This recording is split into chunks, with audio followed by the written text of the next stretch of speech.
Okay, we're starting. Last session we finished Vayashkem Avraham Babeka, about what it means Avraham woke up in the morning.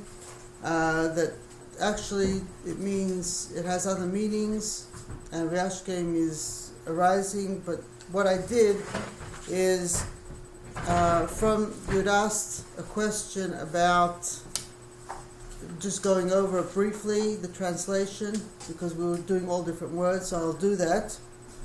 But one of the things of Vayashkem is the idea of Vayashkem, waking up, doesn't mean necessarily you wake up in the morning. It can be waking up any time in life. And we find by Shmuel, by Samuel the prophet, where it says he cried the whole night to God, and then Vayashkem, he went to speak to Shaul. So he didn't sleep. So it's not about getting up from sleep.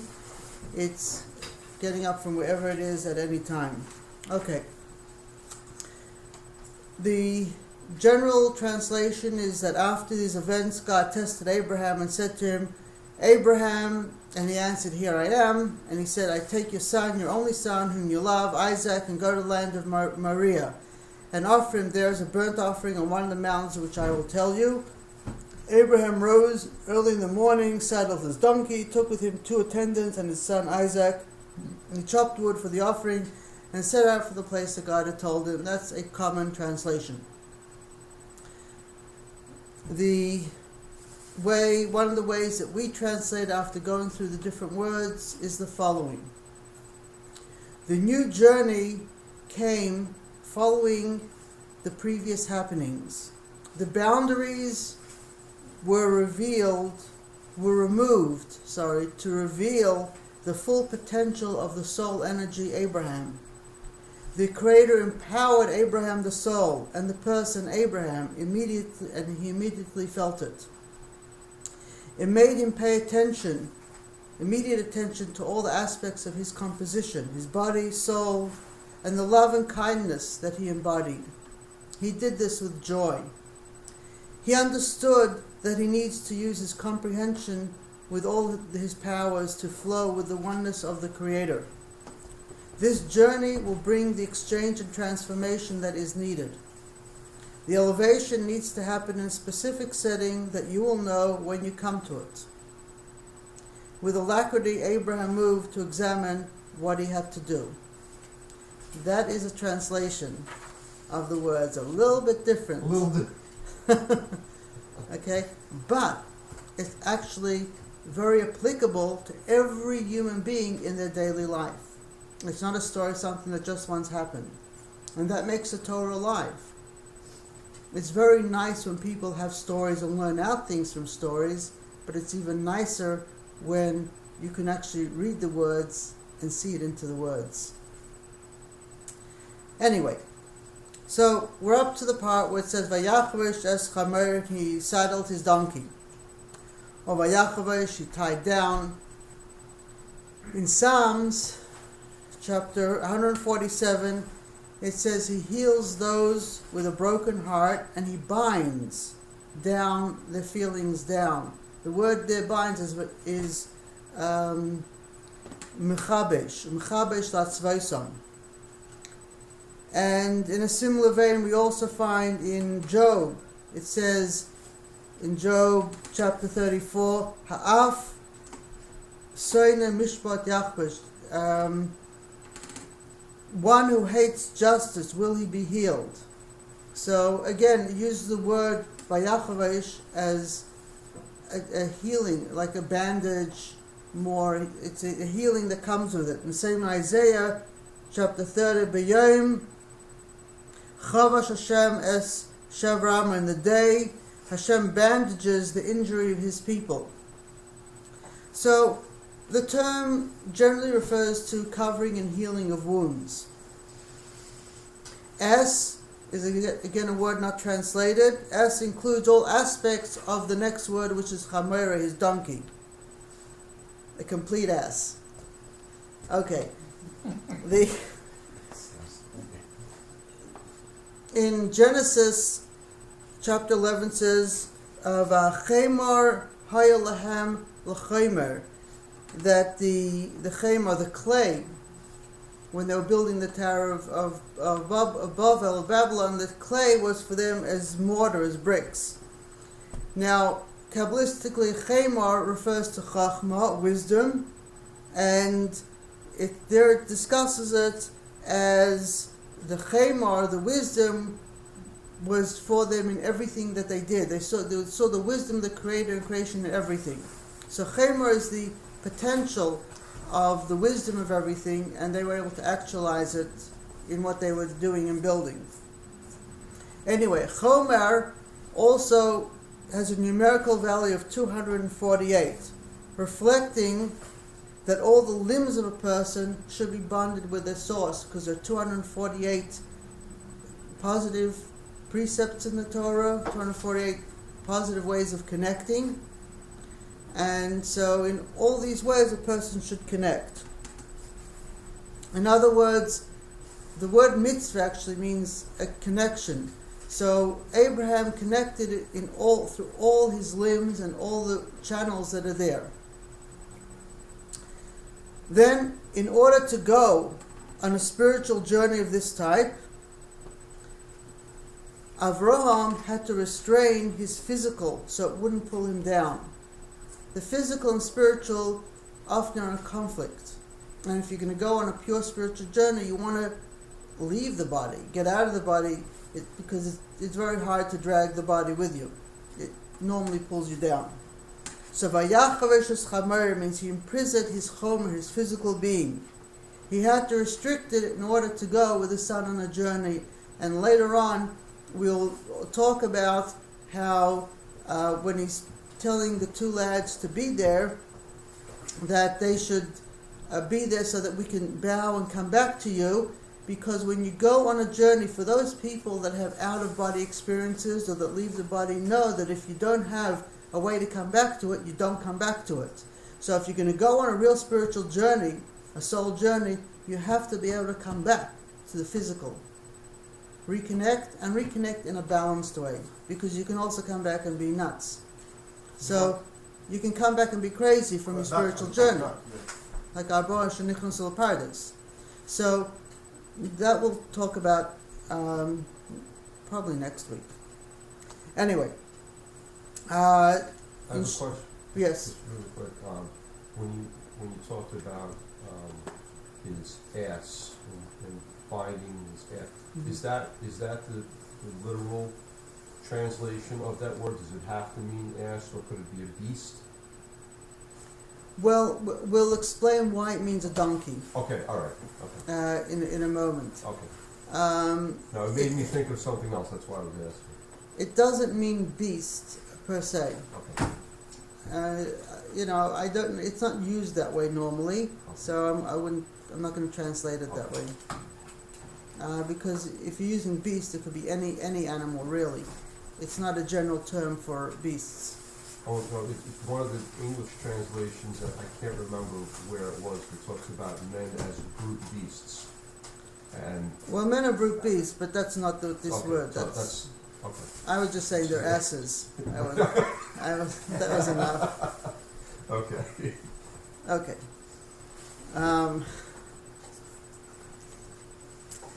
Sherman Rush, there's a sefer, he explains, he asks a question, why does the verse say he saddled his donkey?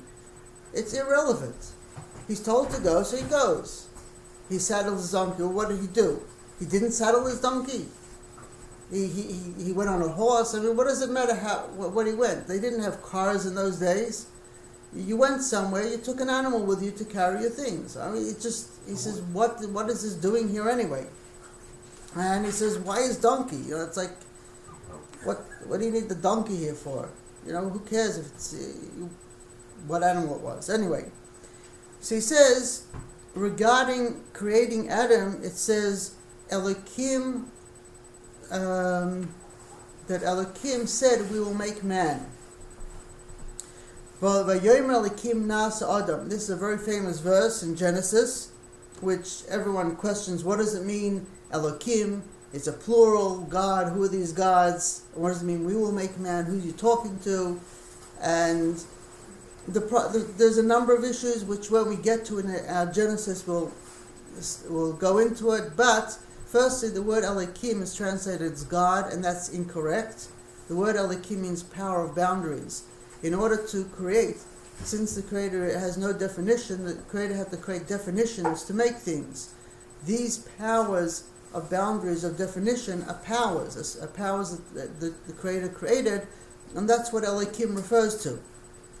It doesn't mean God as in God the Creator of heaven and earth, but it means the powers that were put in. So, Elohim and all these powers, what happened is there are all different powers, and those who do astrology or astronomy or look at these things, everything is divided into animals and beasts and all these different things. But it says, Nasa Adam, we will make man, meaning that man is made in the image of all the different all the different spiritual forces and of all the different beings. What happened is that after making all these forces, the Creator wanted to put it together and put it together in man. So that's why man is sometimes acts like this animal or that animal. You can compare man to all different animals and birds and beasts because we have it inside of us. We have those traits or those elements. And what the Zohar says is that after creating everything, the Creator wanted something that would include everything. And that's why the Creator made Adam, to include everything. Man is a small world and has within it an aspect of every creation. Now, the Mishnah in Pirkei Avos, Ethics of the Fathers, in chapter 5, talks about different animals and man, and it's explained, the Even Shlomo explains, it's not just about copying animals that the Mishnah speaks about it, but it's because we have an aspect of the animals within us. Now, in Isaiah chapter 1, verse 3, it says, an ox knows its owner, and a donkey the trough of its master, but Israel does not know, my people do not contemplate. The prophet is saying that Israel has the ability to know the Creator just as much as these animals, since that is also part of a human. One of the things that animals have that humans don't have is animals do exactly what they're created for. Human beings don't. They don't even know what they're here. They're always questioning, why am I here? What am I doing? They don't know what they're created for. Instead of just doing what they're created for, they're confused and all over the place. So, if we look at the animal aspect of us, then we connect to the Creator through those elements in us as well, just as animals connect. And this is what the verse means. Avram saddled his donkey. In other words, he connected with his trust of the Creator, just as, which is an aspect of donkey, that it has total trust and faith. It's an aspect spoken about a donkey. So that's how he connected with the Creator. On a side note,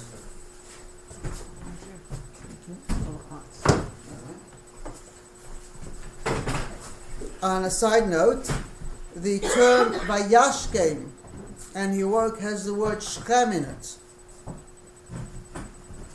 And it says Vei, Vov Yod Shchem, Wo Shchem. And the term Chamor, we also find the Torah as a name of someone. Chamor was the son of Shchem. Now Chamor in Genesis chapter 34 is where it speaks about him. And Kabbalistically discusses it there, but we won't go into it other than just mention it here. Through Abraham moving with alacrity, which is the opposite of the idea of a donkey being lazy, or just a donkey just moving very slowly, at any rate. Avram did the exact opposite. He was able to transform that which the physical slows down the soul. He took the physical aspect through his faith and was able to transform it. That even though it normally would slow him down or be slow, it could now go fast. That's what he created with his movement. This brought the blessing to his grandson, Yisachar, son of Jacob, where in Genesis 49 in the blessing it says, Yisachar Chamor Gorem, that he has the strength of a chamor, of a donkey.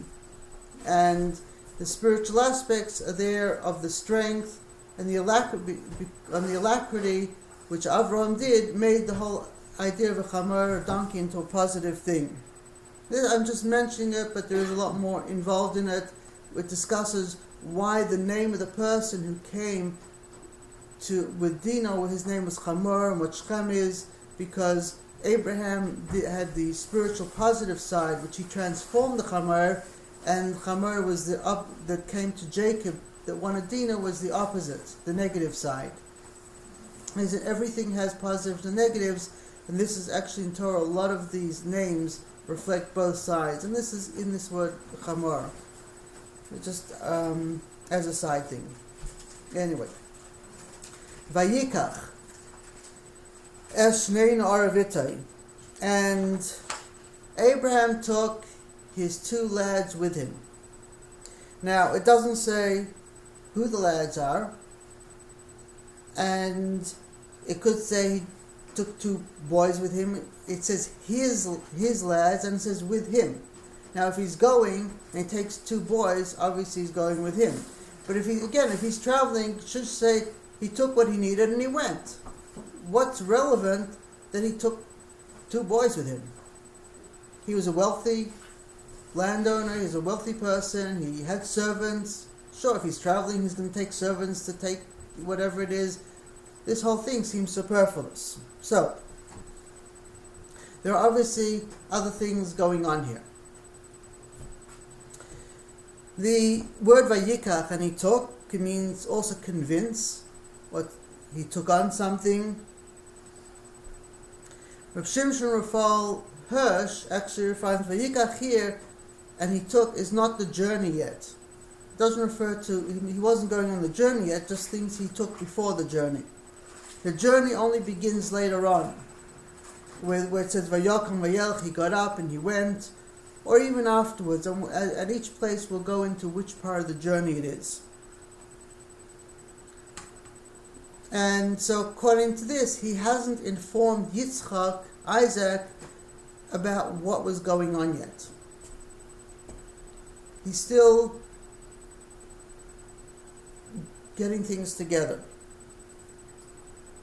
Now, according in Torah's Kohanim, it's an old medrash, there it says that the word vayikach means, and it's an expression of joy. It's not that he went and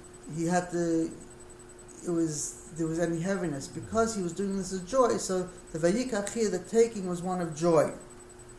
As the essential aspects of shnei na'arav, which means two.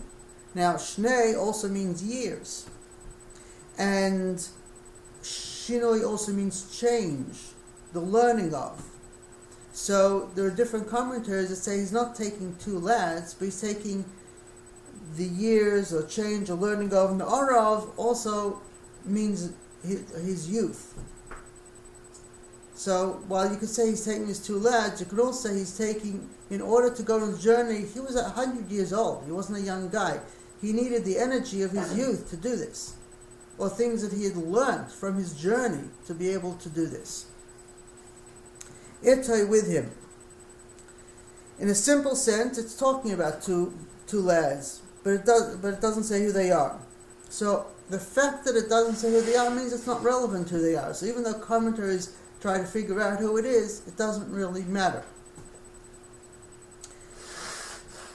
if he had them with him or not, unless. But later on, if you're saying he's leaving them there as a place to come back to, because he is having an out-of-body experience, then you need some physical thing there. But it has a deeper sense in its meaning. In order for Abraham to go on his journey, he had to summon all his inner strength and knowledge, even though he was old. Nonetheless, it says Vayashke, he got up with full of energy, which means a very interesting thing. Very often, we're tired, we're exhausted, and as we get older, we feel that we're tired and exhausted. We don't have the energy to do what we did when younger. But when something touches us, touches our soul, it restores our energy. It restores our life. And suddenly we can do something with an energy we haven't had for years. The word shnei, which is translated as 2 or years or learning, and na'arav as used, and actually it can also mean foolishness, but in a positive way. So the term nar actually doesn't really refer to age, it refers to the presence, a certain presence. As we find in Exodus 33, it says Yeshua ben Nun was nar lo yomesh metechayel. He was a nar, he didn't leave the tent. And he was about 56 years old at the time, so the beginning of the desert. So he died 110, 14 years in Israel, 40 years in the desert, makes him about 56 years old at the time that it calls him a nar. So we see a nar doesn't necessarily mean a child or someone who's young. So what does it mean then? So this sentence is referring to Abraham connecting with the strength of his youth, of his younger years. He retook that energy, and Shinoi is change, and the ability to change from old to young. So it cleared that way for him. Then it says, V'es Yitzchak Banai and Yitzchak his son. So he took the 2 boys with him and Yitzchak his son. So if you're translating it, the 2 boys and Yitzchak, it's the 2 boys and Isaac. But if you're translating it as he regained his energy and his strength, then Es Yitzchak Banai also has a different meaning as well.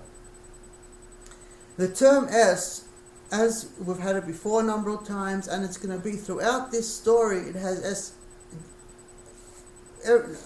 all the time. It's always saying the word S, S, S, S, S, S. And there's no translation anywhere on these words. And the reason is the following. The S incorporates all the deeper aspects of the journey. And so when you read the story, you can read it as a simple story, and that's fine. But if you start looking at the words tell you there's a lot more. And the S tells you on each thing that there's a lot more than just the regular common translation. Something that's not translated.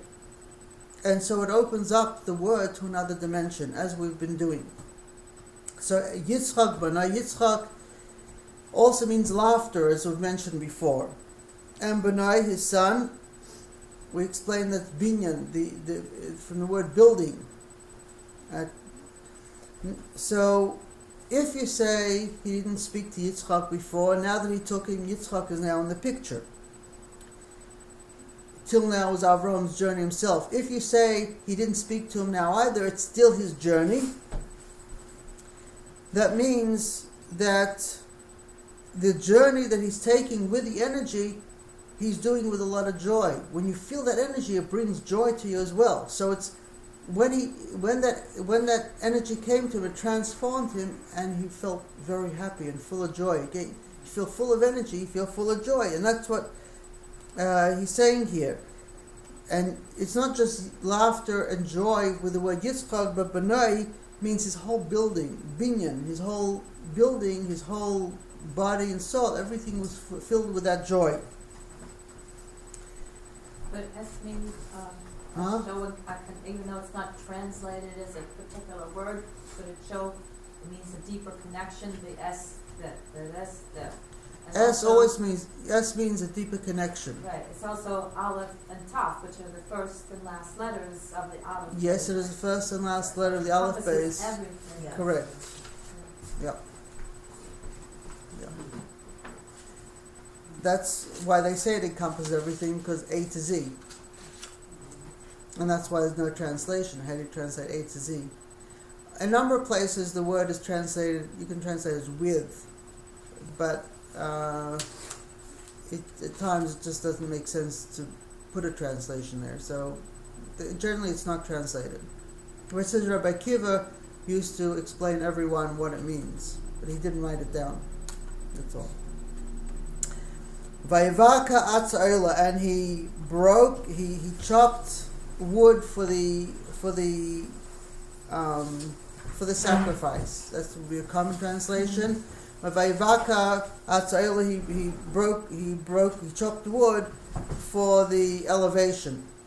Now Vayivaka means he broke through. Baikeya Like a half a shekel, a half a coin would be Becca, Logo Gailas, or Bika is a valley. It's the place between the two sides, the mountain. It's called a valley. It's Bika. So Vaibaka means something that's split, something in the middle. The Kehelos Moshe writes that Hashem told Avraham to elevate Isaac. Avraham was for sure, he writes this, was for sure not in the physical realm when he was told this, because he was, in order to hear what God was saying, he had to be in a spiritual space, and therefore the whole journey had to be a spiritual journey. There couldn't have been a physical journey here. It had to be spiritual. That's what he writes. And Vayavik is the letters Yabik, which comes out of the name Yanena B'Yom Karena. In Psalms 20, He'll answer us on the day we call Him, which is the names Havaya, Ehyeh, and Adnai, for those who deal with different formations of God's names, if you wish. And that is what brings things out, splits things. Vayibaka is also Vaybaka, Vaywo, that it's split. When you have to split something, there's always an issue. But Avram was given the power and the knowledge from his previous experiences, and now he was in a state where he could now break through whatever it was that had to be done. Normally, you can't normally go on this journey, but he had those experiences and knowledge that he was able to do it now. Yeah. What did he have to split? He had to split the sea. No. If you'll listen, if you'll wait, have some patience, you'll see. We're going word for word. Yes. Okay, that's what I was going to get to. So if he was going to split something, he was splitting it for the use of himself and possibly his son? Is that the implication? Well, we're going to, in order to know what he's splitting, you have to know what the wood means. Okay. See, if you don't know the type of wood that you're splitting, you don't know how to split it. Okay. Atse is wood, but it also means advice. Eitzah. And it also means pathways, which was pathways. We'll explain why wood in Hebrew means pathways. And Olah means of elevation. They normally will translate it. He's splitting wood for the carbon Olah, for a burnt offering, but that's not what he's doing. He's splitting pathways for elevation.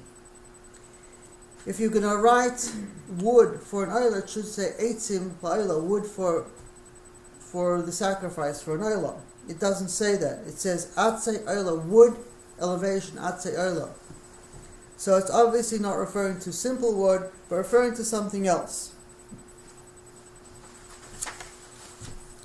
Now, if you like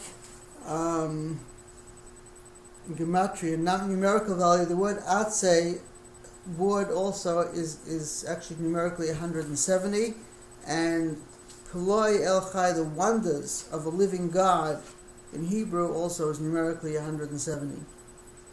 But that's not here, not there. That's just, if you like that.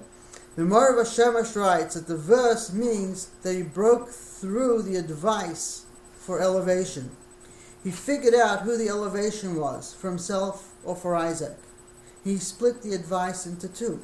For 3 days he was trying to figure out, what does God want of me? Is this for me? Is this for Isaac?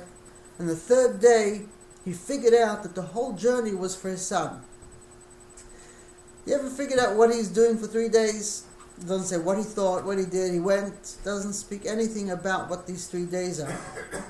It wasn't actually 3 days, as we'll talk about. It's not a physical 3 days, but what it is that he was trying to figure out, what does God want of me? God wants me to elevate, to go to a place of elevation. I have to be in the right place, and my son has to be in the right place. But is this elevation for him or for me? I've had a journey, and many journeys. What is this step?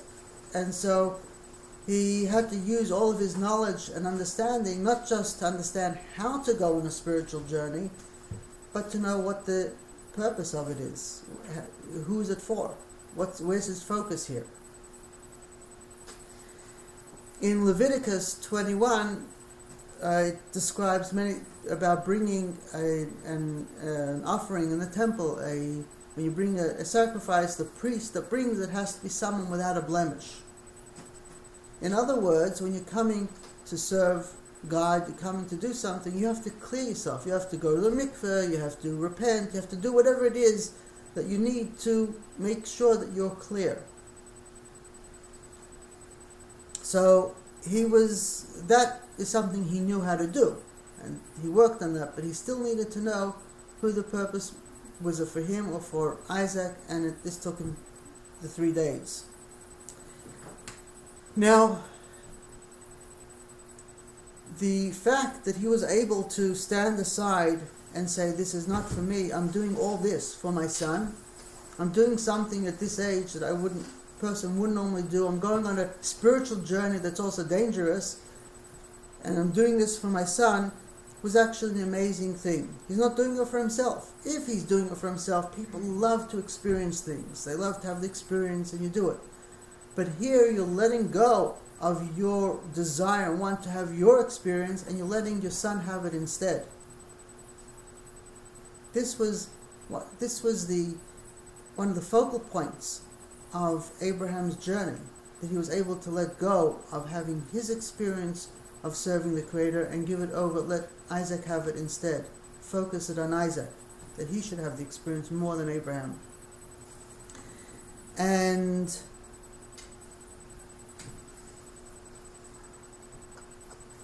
that's something that often a lot of people don't understand. As parents, there are different types of parents and different types of people in education, but one of the most important things is, besides being an example of what someone should be, you have to let the child or the person you're educating also have the experience. And if it's a question you should have or they should have it, if you're a real educator, you let them have it. That's where Mesiras Nefesh, giving of yourself away, is. And that is the lesson that we have here for future generations, is that to educate and to serve the Creator, we have to be ready to give over. There's a story of the Rebbe Marash. The Rebbe Marash was the 5th Chabad Rebbe, Rebbe Shmuel, the 4th Chabad Rebbe, Rebbe Shmuel, and he had to travel to Marienbad, and he was traveling back, he went to Badichev. And while he was there, he was looking around the different shuls, synagogues, and he spoke to people, and he saw that they knew what they were learning. He said it was very nice, and then he went one street, Talmud Chassidim, and he saw that the older men were doing something. They were whatever, and he saw that they were doing it with so much zest and fire and everything, and it was beautiful. They were serving the Creator with their whole being. But he noticed that they did all the work that had to be done in synagogue and temple. They weren't giving the younger generation to do it, because they wanted to do it. They wanted to experience it. And so even though it was beautiful, he said, that's not the way Chabad is. Chabad is that the older people let the younger people have the experience. So even though you want to serve the Creator and you want to do it, you let them have it. And that's Mesiras Nefesh, giving yourself away. Anyway, a tree in Hebrew is ilan. And it makes sense because lamed has the top of the lamed goes above the letters, and the nun at the end of it goes below the letters. And a tree goes above people and below the ground. But wood is called eitz, which is your question about eitz. Why is a tree called eitz? Because it's firmly planted in the ground. The more roots you have, the stronger the tree is.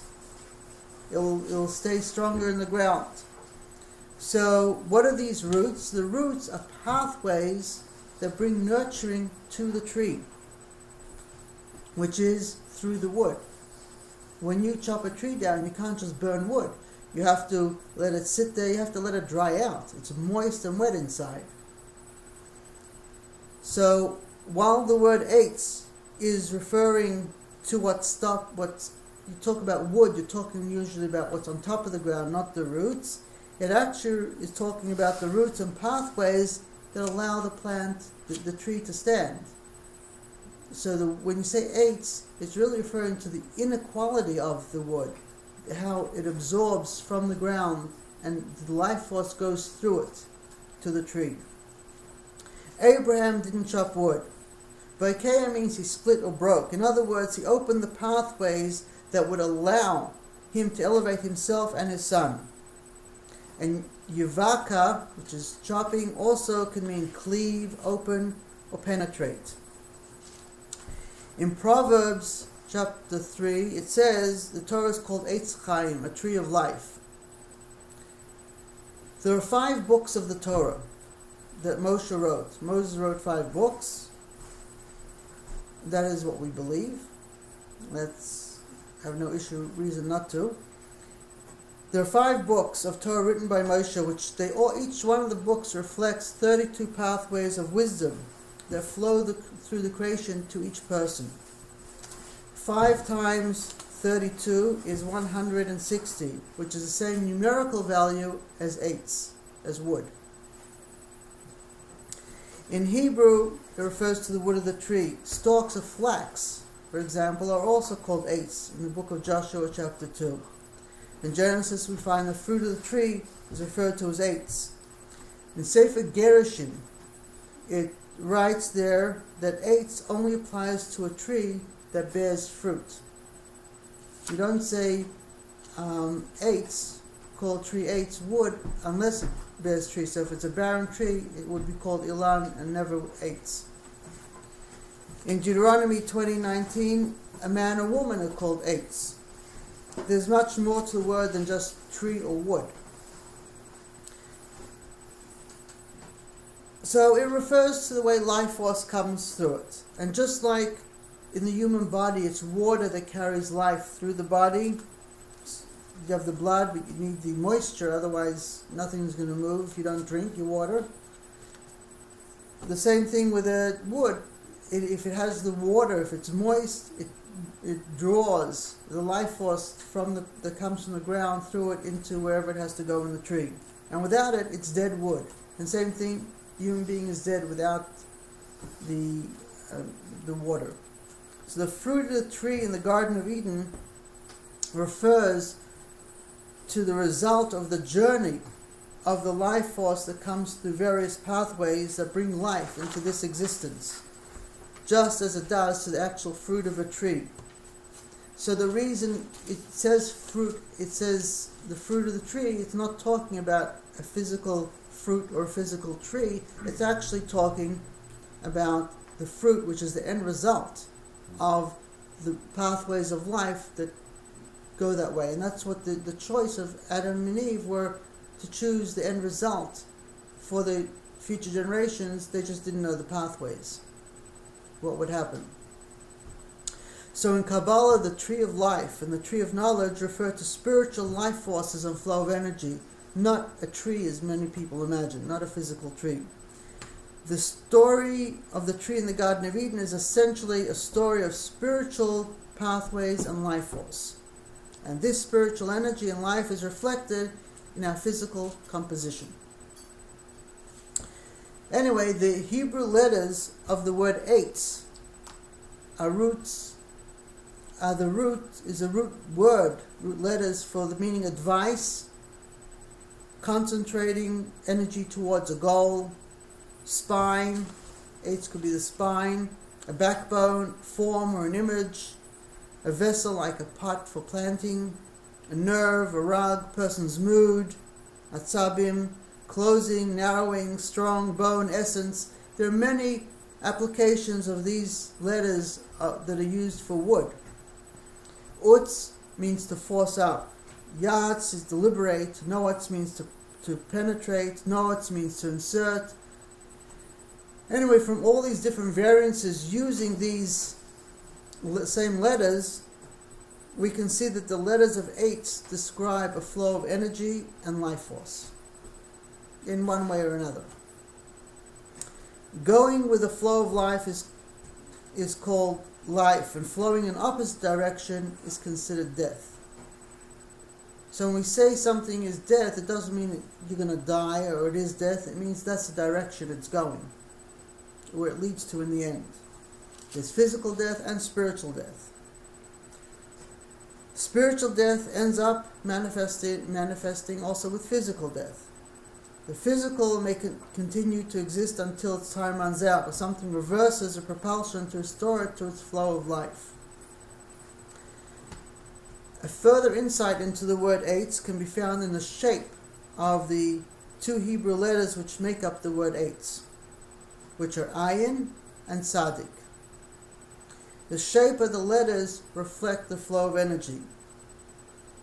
The ayin and the tzaddik both have dots on top of the words and lines that draw energy down from the dot. So the dot is the origin of the life force, and the lines are how it's drawn down. And they both have 2 lines. So there are 4 lines that are drawn down, which can reflect various aspects of 4 or 2, but flowing energy from its source. And the line ayin comes to ground level, whereas the tzaddik is a final tzaddik in 8, and it goes below the ground. So while the main aspect of the 8 is above the ground, it's still rooted in the ground. In a tree, the roots nurture from that which is above the ground, and it receives in many ways. One of those is the life that it receives from the planets and the stars, as described in books on planetary planting. Thus, the roots and long line of the tzaddik show that it receives from a higher source and distant source of life as well. And if you want to know more about this, you can just read Biodynamic Farming and Gardening by Rudolf Steiner, where he describes how the planets, the sun hits the earth on top, but the planets bring heat and warmth and energy deeper into the ground. And the further away it is, the deeper it goes in the ground. And he does it from his perspective. That's very interesting. But it's also a rule in Judaism and Torah that the higher something is spiritually, the lower it comes down in the physical realm. Thus, the physical is an opposite mirrored in the way it is. So when you look at the letters, the 8s of 8s, the roots are above and the tree is below. If you have the 4 lines of the 2 words, and on top of that you actually have crowns also. So it shows that there's something coming from above. So in the shape of the letters, the roots are above, and the tree or the channel is below. Physically, the roots are below and the tree is above. So it's actually inverted from the way it is spiritually. Okay. The name of the letter ayin, 8, means an eye. Just as an eye can be used in a positive or negative way, so too the flow of the word 8 can be used in a positive or negative way. It can be for life or for death. It reflects the flow of life from the Creator into this dimension. And the length of the letter tzaddik, the fact that it goes below, also reflects that it's, in some ways, that it's beyond time and space, which includes the future. There are people who learn about the future from the shape as well. So what we have here is that Abraham is going on a journey, and the journey is a spiritual journey. And so when it says he chopped wood, it doesn't mean he chopped wood. It meant that he had to spend time figuring out what pathways he would need and have to go on for the journey. There are many different ways to go on spiritual journeys and many different things to do, and he had to figure that out. And so this took time. Vayakam. Anyone have questions? Yes. Yes. What do you mean when you say the future is that you could tell the future by the shape of something? What do I mean? I mean to tell you that there are books, there are rabbis who discuss the shapes of the letters, and one of the things that they talk about is how to see the future, how certain letters and certain words reference things that may happen in the future. But it's not my place to go into it here. It's not what I'm trying to do. It's not relevant to me much. I'm just saying it so you know that it exists, such a thing. That's all. There's no other purpose that I'm saying other than to know that I'm just saying there's more than what we're talking about and more than we know or need to know. Okay? Vayakam vayelach, and he got up and he went el hamakim, to the place asher amar Elokim, that Elokim said to him. Now it's very interesting, because if he took two boys and he took Isaac, it should say vayakumu, and they got up, vayelchu, and they went. It doesn't. It says it in singular. That he got up and he went. That Abraham got up and Abraham went to the place. So the actual grammar of the words is a contradiction to the way people understand the story. Which means that there's something else going on here. So, Vayakam, and he rose. He rose with all his inner power together. The Talmud in Sanhedrin states that Isaac believed his father, not because of any miracle that his father did, but because he already knew of his father's incredible abilities. So he trusted his father. He knew his father was sincere, he knew his father was responsible, and he trusted his father. And that's a big thing in being able to accept something.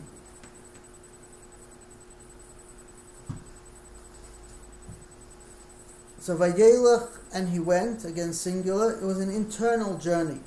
In other words, not where you're traveling in physical time and space. It's a physical world used for traveling, but when you go on an inner journey, it's a journey, and you travel into yourself. You want to connect with the Creator, you go into yourself. God is within everyone's heart. The Creator is within everyone, within everything. So it's an internal journey. So it's also you getting up and going. So you're using the same words as physical words, but it's not a physical journey at all. You can be laying there, sitting there, standing, but you're still going on a journey. And that's what he's doing here.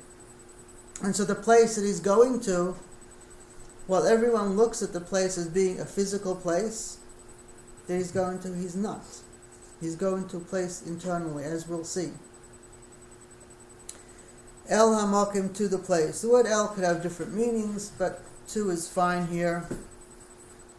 Hamakim is the place. Hamakim means makim kum, the place of rising, a designated space. And he got up and went to the place that was expressed to him by the defining power.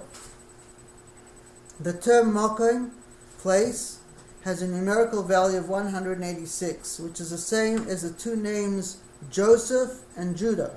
Joseph is numerically 156, Judah is 30 together. And Makim is also the numerical value of the name Yud Kei Vav Kei in the following way. If you take the name, which is normally numerically 26, the Yud, and you times it by itself 10 times, which is 100. You take the Vav, which is 6, you times it by itself, and the Hey, 5 by 5 is 25, and the other Hey, 5 by 5 is 25. It comes out 100 plus 25 plus 25 plus 26 plus 36, 6 by 6 is 36, comes out to 186, which is the numerical value of the word makom, the place, which we're saying here. Yosef and Yehuda are the roots of the two Mashiach. The two messiahs that are discussed, the Mashiach of Yosef and the Mashiach who comes from Judah. It also has two types of different leaders in Judaism. One Yehuda, one Joseph. So the place is a place where is combined of both of them. It's also where this is supposedly the 10th test, the 10th journey of Abraham. So it's the name of Hashem times 10, where times is itself. 10 by 10 is the Yud. But the reflection of Joseph and Judah together, which you mentioned, is a place of actually divine presence. And that's why in Genesis 44, where there's a discussion before Judah knows that Joseph is the viceroy, the leader in Egypt, he says, Bi Adoni, in me, my master. In other words, he felt that when he spoke with him, there was a divine presence. That when he spoke with him, they connected together, they were in that divine presence when he spoke with him. He couldn't understand why and how it happened that he's talking with this person and they feel the divine presence. And sometimes we feel that with people. We feel a connection and we don't know what it is. We just know God is here. And we have no clue why. We just know it is. And so that's the names of Judah and Joseph together. Has numerical vibration. Same as the place. The place is where you come to it. You don't understand why. You don't know. You just feel that that's where you connect. And that's where Abraham was going to. And so, if a person is sensitive, even if they're not sensitive, they feel it. Whether they recognize it or allow themselves to think it, it doesn't really matter. Okay, so I think we'll stop there today. Any other questions? Okay, thank you very much for coming.